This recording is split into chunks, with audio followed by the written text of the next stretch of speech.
Alors, on est donc sous le château. Comme vous pouvez voir, on a une cheminée. Ici, en fait, on est dans l'ancienne cuisine. Toute la partie qui est sous le château, c'était les celliers, la cuisine, donc stockage alimentaire. On ne faisait pas de vin ici. Donc, on va en profiter pour parler un petit peu de l'histoire du domaine. Donc, la première date de construction, c'est 11e siècle. Mais la construction de la cuverie et de la partie vinification sera faite au 16e siècle. Pendant toute la première partie pendant le Moyen-Âge, c'était ici un petit fief avec un moulin à eau. Et la partie viticole va arriver plus tard au XVIe siècle.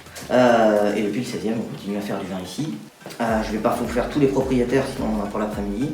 On va parler du dernier. Donc la propriété a été rachetée en 2012 par un investisseur français. Il s'agit d'Olivier Allais, qui était l'héritier du groupe Promodes. Voilà, donc qui en début des années 2000 s'est libéré de ses obligations envers la grande distribution et s'est concentré sur la partie vin. On a de la chance que c'est d'abord un amateur de vin et un collectionneur de grands vins. Donc son objectif ici, c'était de faire les meilleurs vins possibles. Et donc tout de suite, dès 2012, il y a eu un certain nombre de choses qui ont été mises en place pour essayer de faire progresser la qualité des vins. Et c'est d'abord passé par le travail de la vigne. Notre cœur de métier, c'est la vigne, la viticulture. Il n'y a pas de grand vin sans grand raisin.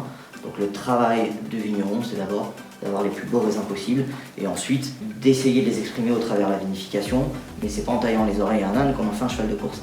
Donc la qualité de la matière première, elle est vraiment essentielle. Donc ça, ce travail de fond sur le vignoble nous amène aujourd'hui à être dans le dernier millésime de transition. Donc si tout va bien, 2022, l'ensemble de la propriété sera certifié bio. Donc cette propriété aujourd'hui fait 65 hectares, répartis sur 120 parcelles différentes. Et au total, à la fin, on produit une quarantaine de vins différents.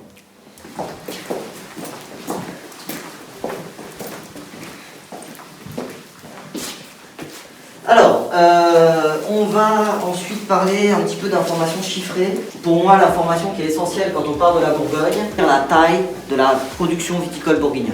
Donc 29 000 hectares de vignes sur la totalité de la Bourgogne. Là-dessus, on inclut le Chablisien, le Mâconnais, la Côte d'Or bien sûr et la Côte Chalonnaise.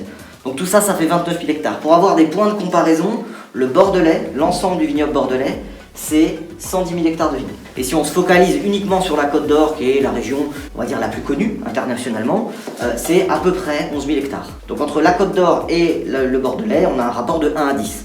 J'ai tendance à dire qu'en Bourgogne, on a des appellations qui font la taille de propriétés ailleurs. Et notamment, si on continue notre exemple avec le Bordelais, l'appellation Chambol-Musigny, c'est 150 hectares de vignes, c'est la taille du Château Lafite à Bordeaux. Donc vous voyez un peu dans quelle proportion on taille. La taille moyenne d'une exploitation en Bourgogne, c'est 6 hectares et demi. Donc le château de Meursault, ici, avec 65 hectares, on fait partie des grosses propriétés en termes de surface. Alors, majorité de blancs en Bourgogne, puisque dans la balance, on a Chablis et Mâcon, où on produit quasi exclusivement des blancs. Si on se focalise sur la Côte d'Or, la proportion elle est inverse, donc plutôt 60% de rouge pour 40% de blanc. En Côte d'Or, on produit très peu de créments. On a des usines, enfin des lieux de vinification de créments, mais les créments proviennent essentiellement de la région du Nord autour de Chablis et du Mâconnais. 2 cépages rois, Chardonnay pour les vins blancs, Pinot Noir pour les vins rouges. Jusque-là, tout va bien. Ensuite, nous avons un petit peu d'Aligoté, qui est un autre cépage blanc qui fait des vins un petit peu plus vifs, qu'on boit souvent à l'apéritif. Et puis 3% d'autres cépages. Donc on va trouver du Gamay, du Sauvignon blanc et du Pinot gris, un petit peu qu'on trouvera en Bourgogne sous le nom Pinot Beurreau. Nous concernant, donc au château de Meursault, je vous disais, on travaille 65 hectares de vignes. Quand tout va bien, ces 65 hectares nous permettent de produire à peu près 300 000 bouteilles de vin. Ça, c'est une année normale, donc 2018 en termes de production. 2019, c'est la moitié. 2020, c'est les 2 tiers. 2021, c'est pas très bien parti. Donc, vous avez beaucoup de pertes sur écoutez, c'est toujours très difficile à dire tant que la saison n'est pas avancée et tant que la fleur n'est pas passée, puisqu'on ne connaît pas à l'avance la qualité fructifère des contre-bourgeons qui vont reprendre. Parce qu'il y a toujours, si vous voulez, en gros, la vigne, vous avez le bourgeon principal et tout autour, on a ce qu'on appelle les bourgeons de la couronne. Donc vous avez des petits bourgeons qui peuvent potentiellement repartir. Est-ce que ceux-ci vont être avec du fruit ou sans fruit? Ça, c'est la grande question auquel personne ne peut répondre. De manière générale, ils sont souvent moins fructifères. Donc, voilà, après, on a quand même eu pas mal d'eau, donc globalement, ça a l'air de plutôt bien repartir et bien pousser. Il va falloir repasser dans un petit mois, une fois que la fleur sera passée, pour voir ce qu'on a vraiment. Pour l'instant, ça a l'air de pas trop mal repartir. En quelle proportion, etc., va falloir attendre un peu. Donc 65 hectares de vignes, on produit plus de blanc que de rouge, en termes de volume de bouteilles. Mais par contre, en termes de surface exploitée, on a moins de blanc que de rouge. Alors, deux raisons à ça. La première, c'est la répartition de nos vignes en rouge dans le système d'appellation bourguignon. Donc on a plutôt des rouges qui sont sur les appellations premier cru, grand cru, où les autorisations de production sont inférieures. Et on a aussi une explication technique à cette différence. C'est-à-dire que pour faire des grands rouges, en Bourgogne, il faut faire des tout petits rendements. C'est-à-dire qu'en gros, il faut être autour de 35 hectolitres par hectare. Pour les grands blancs, il n'y a pas besoin d'avoir des rendements aussi faibles. C'est-à-dire qu'un grand blanc à 40-45 hectolitres, ça pose pas de problème, on a des jolis vins de qualité. Les rouges, si on commence à monter à ces niveaux-là, on a de l'eau, des vins qui sont dilués et pas intéressants. Particulièrement en Bourgogne. D'autres régions dans lesquelles c'est moins vrai, mais ici, le pinot noir est un cépage assez sensible, donc si on le fait un peu trop produire, c'est tendance. Et dernier point, sur la distribution des vins, on a une distribution un petit peu différente de nos collègues en Bourgogne, c'est-à-dire que traditionnellement la Bourgogne, c'est presque la moitié des vins qui sont vendus à l'export. Ici, on a une distribution qui est un petit peu plus équilibrée, donc un tiers pour l'export, un tiers de vente aux professionnels en France, donc café, hôtel, restaurant, caviste, bar, vin, etc. Et le reste, c'est de la vente directe. Voilà. Donc on a fait la partie facile, les terroirs, la partie facile, donc les chiffres. Maintenant on va attaquer les terroirs. Allez, on y va.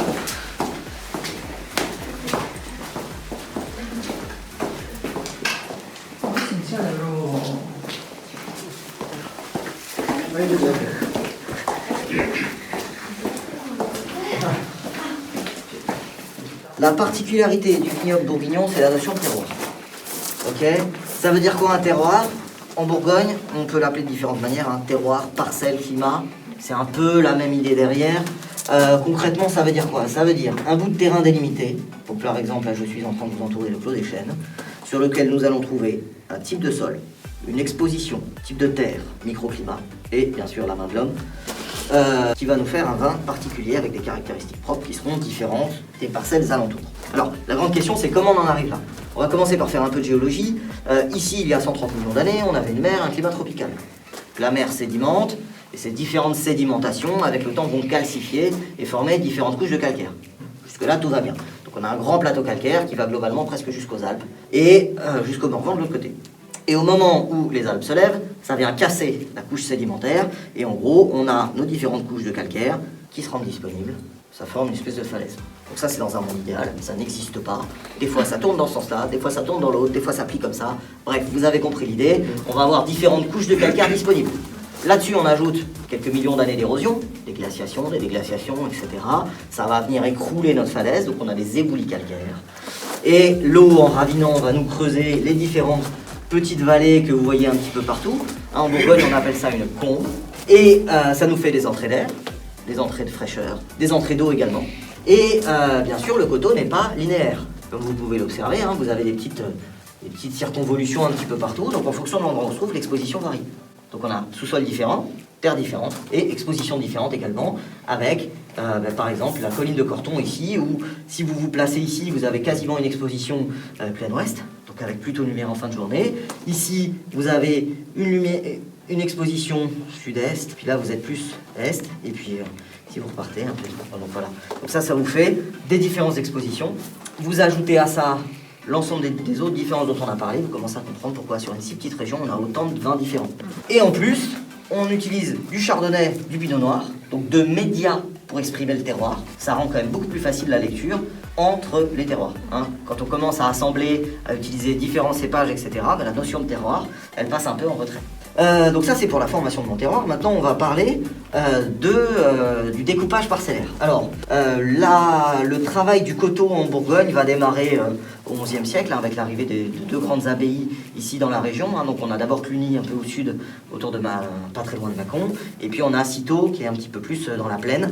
Et ça vient d'où l'appellation Côte d'Or? Pourquoi ça s'appelle comme ça? Alors ça s'appelle Côte d'Or parce qu'en automne, les feuilles deviennent jaunes, et du coup vous avez un très beau coteau qui est tout doré.